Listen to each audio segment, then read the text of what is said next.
What is success for the individual players of the Utah Jazz in the 25-26 season? It's next on Locked On Jazz. Bum bum bum bum bum bum bum bum bum bum bum bum bum bum bum pow.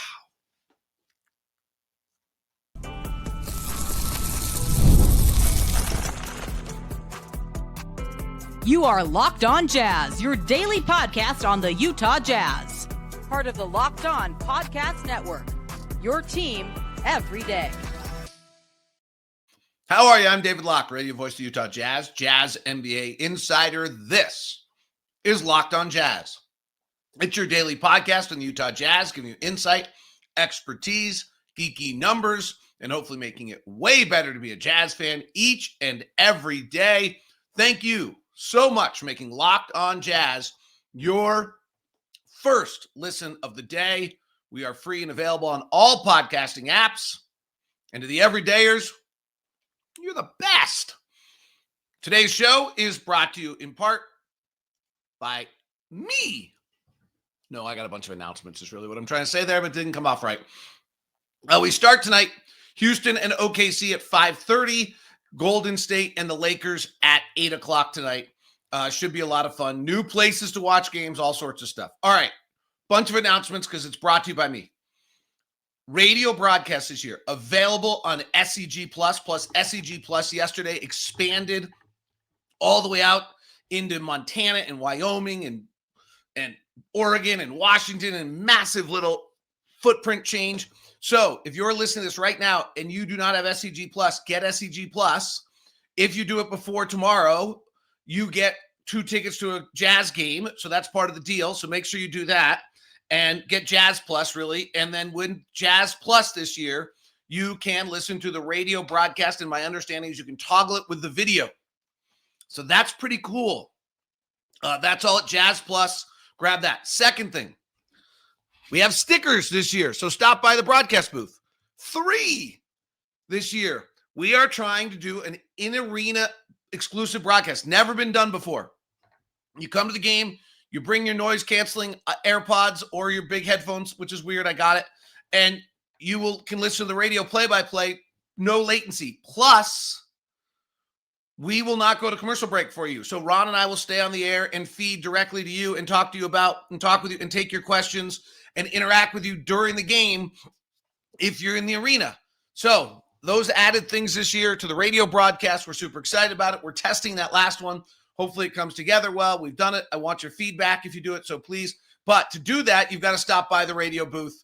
It's a section 7, and we have to give you a little extra special stuff for right now. We're trying to make it easier. Okay, that's that. Let's get to the show. Eastern Conference points gained is coming, and it's wacky. I can tell you right now who the first coach fired is going to be. I can tell you that the Utah Jazz are going to have company by a 4th team in the bottom of the standings this year because there is another terrible team. And I was surprised by 1 or 2 things in the Eastern Conference. So I will share that with you coming up on the program. But let's start with the Jazz individual player goals.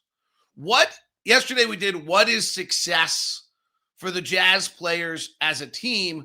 Let's go with what is a success for the Jazz players. And I'm going to do it quickly through each of them to some extent. So let's start with our best player, Lauri Markkanen. Success for Lauri, I think, is obviously a return to the 2023 version of Lauri, which, though I do believe was largely related to having Mike Conley, and I'm not sure is totally in his control. So then what I would say is a few more, the ability to score more on his own. That is the next step. It was the next step last year. There's probably a decent question of whether he ever entirely gets there as a player. Right now, he's so similar. The way I refer to him as a 7-foot Klay Thompson. That's fine. Klay Thompson's going to the Hall of Fame.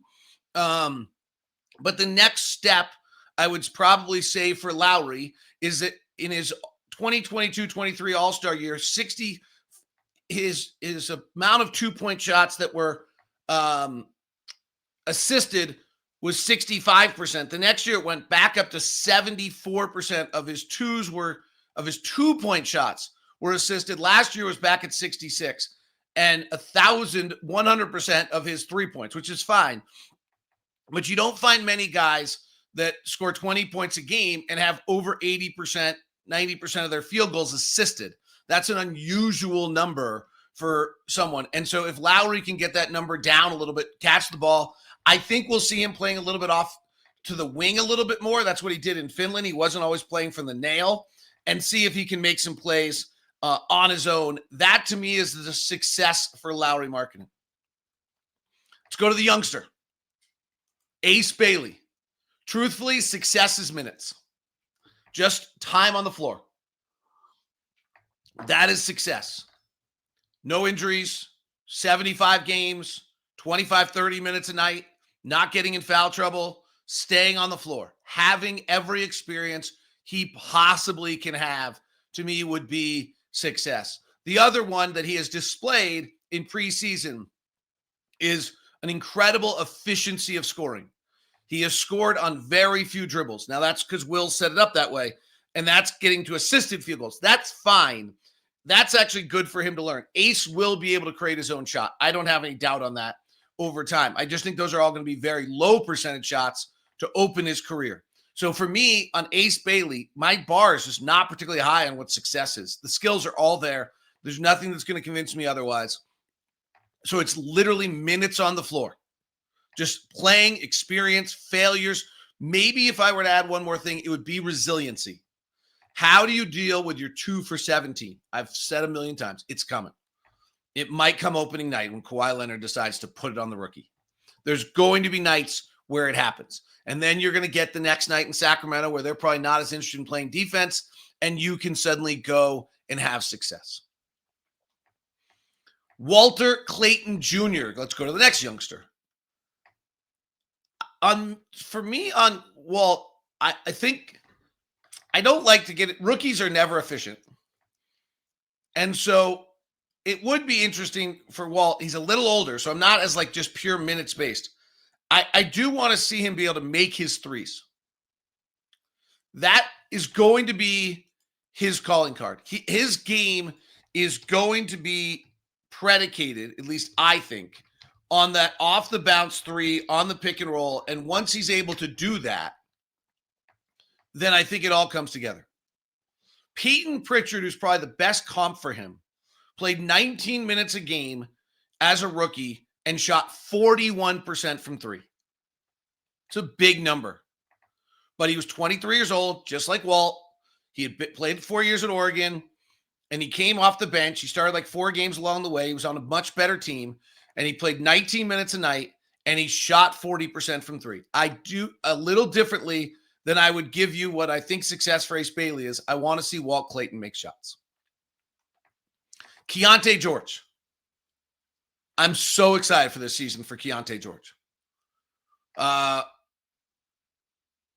Success is going to be the same thing we said a year ago, and he didn't do it. The ball's got to go in the basket. For 2 years in a row, Keyonte George has shot 39% from the field.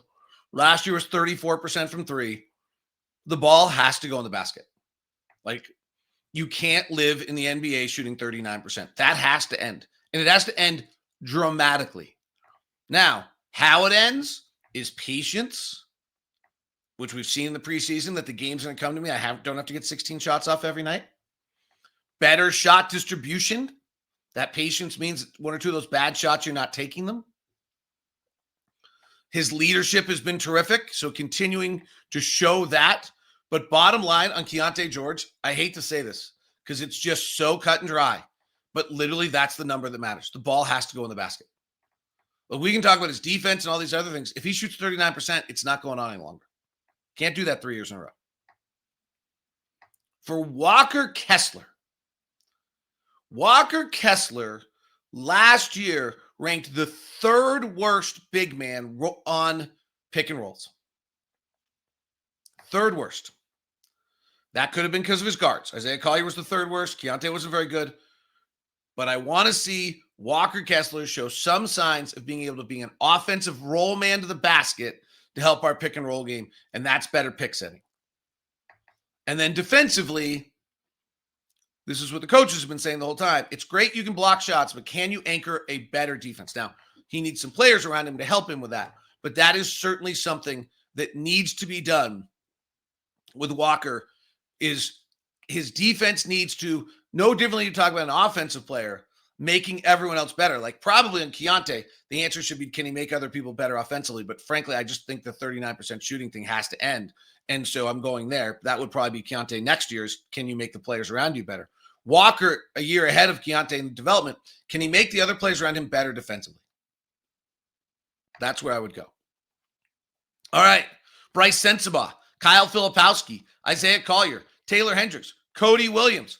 What is success for them? And then an Eastern Conference surprises on a jam-packed, super fun edition of Locked on Jazz.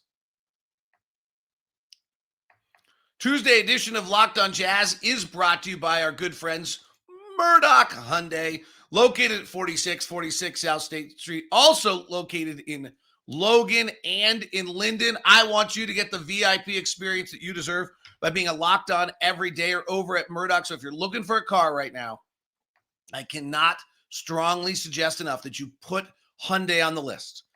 Take a look at them. You can decide what you want, whether it looks good to you, whether it feels good to you. But for the dollar spent and what you get, you're going to have a hard time maximizing anything more than you can get out of a Hyundai. Whether it's the Kona, the really cool new Santa Fe, the Palisade, or the Tucson, or the Sonata, or the Elantra, or the Ioniq electric cars, the lineup is incredible. The value is amazing. The Murdochs are going to make sure you have a no regrets experience. It's all at Murdoch Hyundai, located at 4646 South State Street. Also in Logan and in Linden. Email me at dlock09@gmail.com. That's dlock09@gmail.com to make sure that you get the VIP experience that you deserve on Locked On. Today's show is also brought to you by Built. That's right. Built is changing the way we do rent and how in the rent game out there in all these different fashions. Let me give you a little bit more detail and explain this to you, but this is very good news for you because it means that you get the opportunity to take advantage when usually in a circumstance where you actually don't get to take advantage. So let's walk you through how this works and why this is pretty darn cool for you over at Built. The Built is changing the way you're turning your rent payments into real rewards, BILT. So when you pay rent through Built, you earn flexible points that can be redeemed toward hundreds of hotels, airfares, future rent payments, the next Lyft ride, and more. Built isn't just about rent. It's about rewarding you around your entire neighborhood. That's right. So you're grabbing food at your favorite local restaurant or you're heading to the gym and you still earn rewards there as well. Built has made everyday life more rewarding from your neighborhood to your travel plans. Turn your rent into rewards. Start earning points around your neighborhood by join BILT.com/LockedOnNBA. That's JOIN, join BILT.com/LockedOnNBA. Make sure to use the link so they know who sent you. It's BILT or join Built, JOINBILT.com/LockedOnNBA.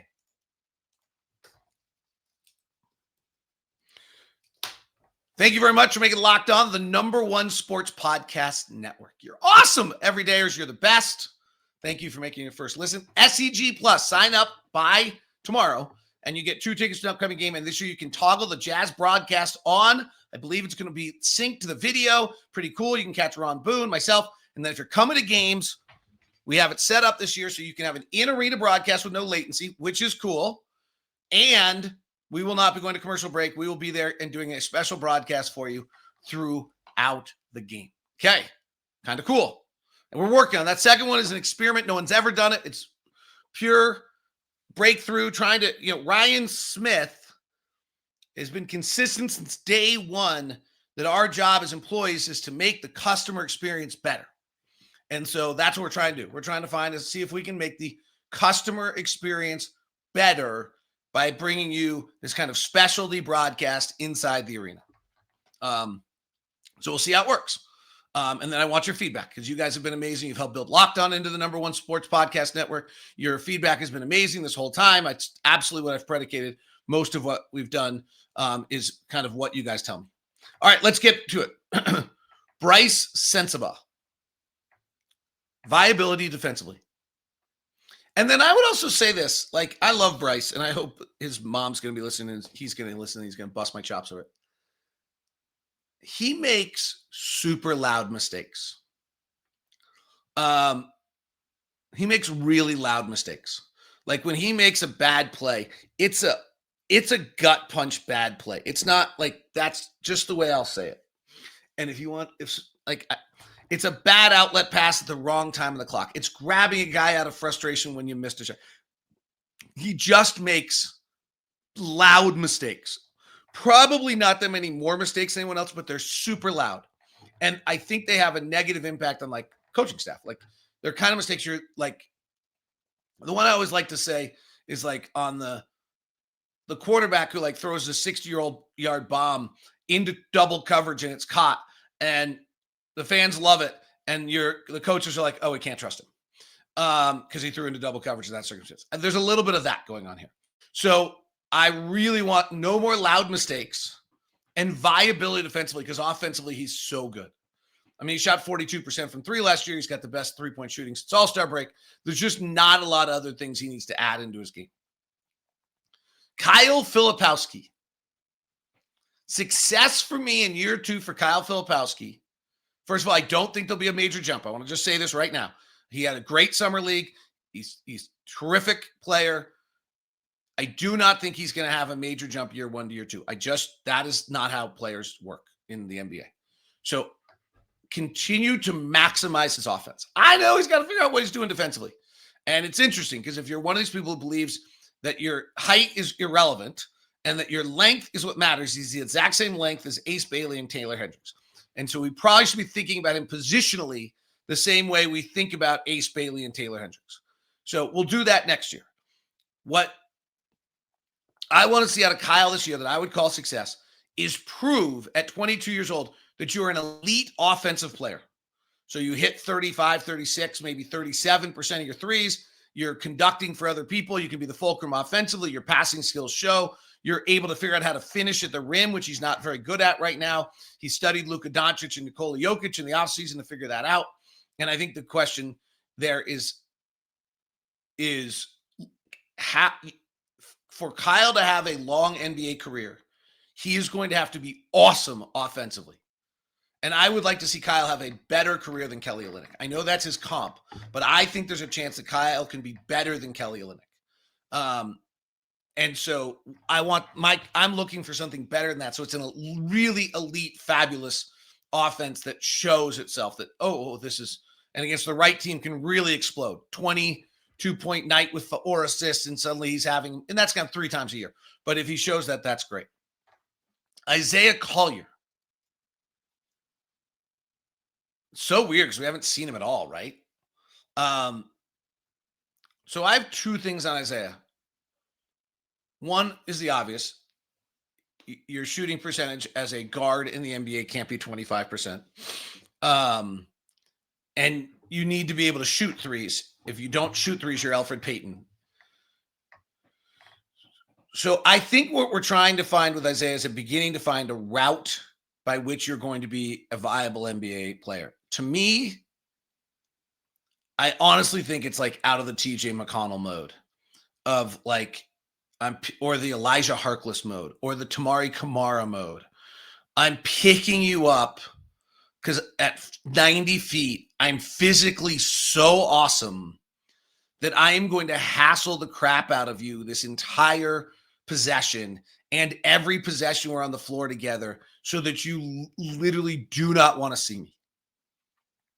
That is a massive transformation for Isaiah Collier.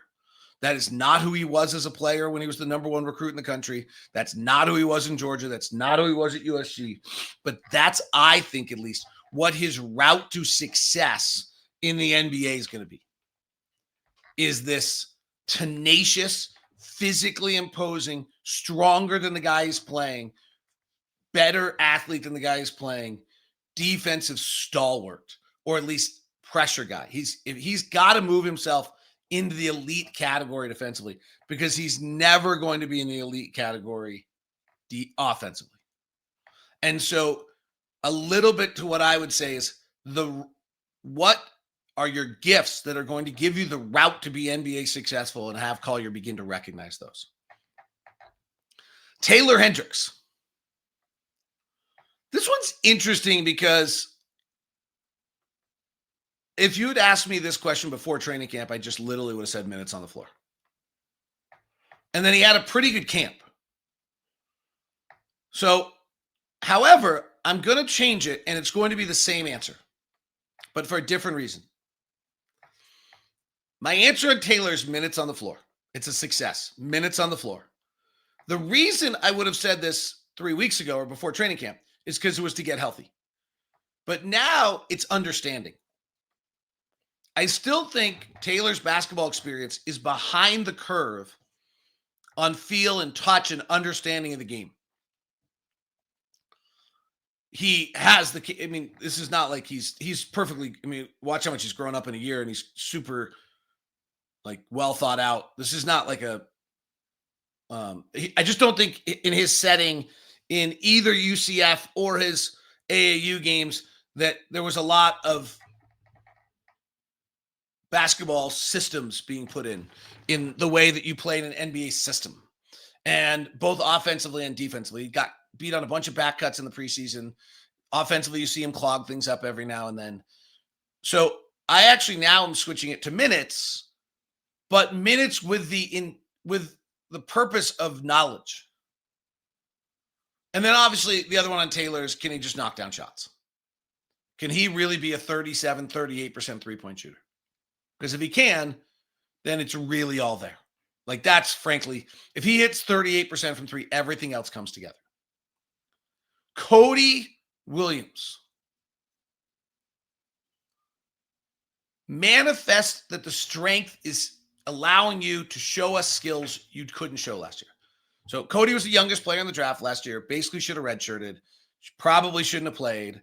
Did not do well. Had one of the worst years first-year players had. So can I now begin to see the strength that you put on your body, which probably still needs another year or two development, was 178. It's now 195. And can I see that lead to you finishing at the rim? Lead that to you staying on your right angle while you're driving to the basket? I think too often you see him get pushed up. Lead you to standing guys up defensively. Can we see signs of your skill show up because of your strength? All right, I think that's it. Mihailuk, Anderson, Nurkic, Love, Niang have established who they are. That is my version of success for each of our guys this year. The Eastern Conference breakdown, a bit stunning. First coach fired. I got it for you. I'm not happy about it, but I got it for you because I'm going to tell you that the numbers do not match the excitement on one team in a dramatic fashion. Next on Locked On Jazz. Today's show is brought to you in part by Skims. I'm wearing Skims right now. If I'm just going to be totally honest with you, I'm going to the gym right after this. It's my underwear that is probably got the most support. So that's what I'm wearing. Did you need to know that? Probably not. Did my advertiser love it? Yeah, they do. So fit, comfort, right style, Skims for men is that. It's there. You've heard about Skims. Ask any female in your life. They love them. They've now made the men's line. They're offering it for everyone, from boxer briefs to classic briefs, and they're absolutely fabulous.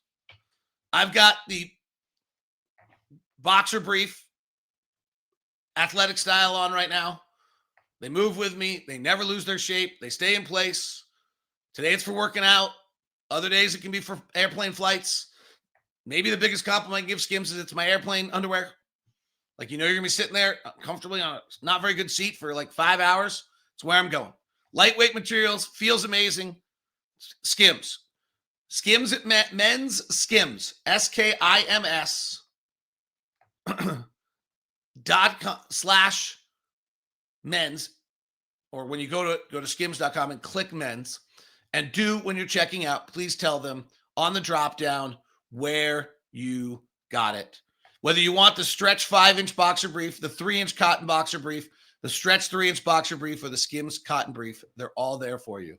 I've got the 5-inch boxer brief on. See, I'm just giving you the truth more than you wanted to know. It is skims.com. Check it all out. Today's show is also brought to you by Mint Mobile. That's right. Mint Mobile, here to give you all the things that you need in your mobile setup. Let's get to the details. If you're overpaying for wireless, it's time to say no. So let's say yes and get you on Mint Mobile instead. At Mint Mobile, their favorite word is no, which is weird, but when it means no contracts, no monthly bills, no overages, no hidden fees, no BS, then saying yes to the switch makes a lot more sense. Get premium wireless for just $15 a month. Mint makes it simple. All plans come with high-speed data, unlimited talk and text, delivering on the nation's top largest 5G network, and you can even bring your own phone and keep your same number and contacts. Ready to say yes to saying no? Make the switch at mintmobile.com/lockedonnba. That's mintmobile.com/lockedonnba. Upfront payment of $45 required, equivalent to $15 a month. Limited time. New customers offer for the first 3 months only. Speeds may slow after 35 gigabytes on unlimited plan. Taxes and fees extra. See Mint Mobile for details. Thank you so much for making Locked On Jazz your first listen of the day. Thanks for making us the #1 sports podcast network. Come by the booth on Wednesday, opener, get a sticker, and get the details on how to get the in-arena broadcast. All right, points gain predictions. This is our offensive predictions for the Eastern Conference. This is just offense and where they'll rank offensively, and the system is basically based on how a player uses individual possessions. It reveals a few things. All right, teams that have too many possessions. Atlanta, Philadelphia, and Orlando have too many possessions on their roster right now. Everyone's going to have to really take a step back, and it's going to get a little funky, okay? Like, they're at 130 possessions a game. You get about 90. Guys get hurt, but that's still going to be a 10 or 15% increase by each guy, and then someone's not going to want to do it, so then it's 20%. So that one gets it's going to get a little funky. Atlanta and Orlando, watch them early and see how they figure this out. The Lakers have it too, by the way, but there won't be a problem for them because no LeBron. Those are the teams that came out overall with too many possessions on their roster.